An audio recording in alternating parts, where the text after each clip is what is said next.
മുഹമ്മദ് ബഷീർ ജനിച്ച വർഷം ഏതാണ്?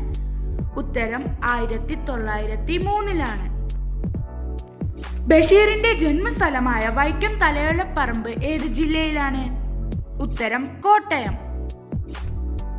ബഷീറിന് ലഭിച്ച ഏറ്റവും വലിയ പുരസ്കാരം ഏതാണ്? ഉത്തരം പത്മശ്രീ അവാർഡ്.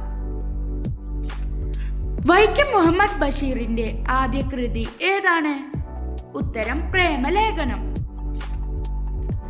ബഷീറിന് ജയിൽവാസം ലഭിച്ച സ്വാതന്ത്ര്യ സമരം ഏതാണ്? ഉത്തരം 1930 കോഴിക്കോട് ഉപ്പു സത്യാഗ്രഹത്തിൽ പങ്കെടുത്തതിന്. വൈക്കം മുഹമ്മദ് ബഷീർ എഴുത്തും ജീവിതവും ആരുടെ ഗ്രന്ഥം? ഉത്തരം E.M. അഷറഫ്. മതിലുകൾ എന്ന സിനിമയിൽ ബഷീർ ആയി അഭിനയിച്ചത് ആരാണ്? ഉത്തരം മമ്മൂട്ടി. ബഷീറിന്റെ നീലവെളിച്ചം എന്ന കഥയുടെ ചലച്ചിത്രാവിഷ്കാരം ഏതാണ്? ഉത്തരം ഭാർഗവീ നിലയം. മതിലുകൾ എന്ന നോവൽ സിനിമയായി സംവിധാനം ചെയ്തത് ആരാണ്? ഉത്തരം അടൂർ ഗോപാലകൃഷ്ണൻ.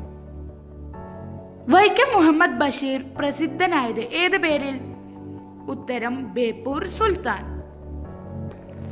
ബഷീറിന്റെ ആത്മകഥ ഏതാണ്? ഉത്തരം ഓർമ്മയുടെ അറകൾ. ബഷീറിന്റെ എടിയെ എന്ന ആത്മകഥ എഴുതിയത് ആരാണ്? ഉത്തരം ഫാബി ബഷീർ. മലയാള സാഹിത്യത്തിലെ സുൽത്താൻ എന്നറിയപ്പെടുന്നത് ആരാണ്? ഉത്തരം വൈക്കം മുഹമ്മദ് ബഷീർ. മജീദും സുഹറയും കഥാപാത്രങ്ങളായ ബഷീറിന്റെ കൃതി ഏതാണ്? ഉത്തരം ബാല്യകാല സഖി.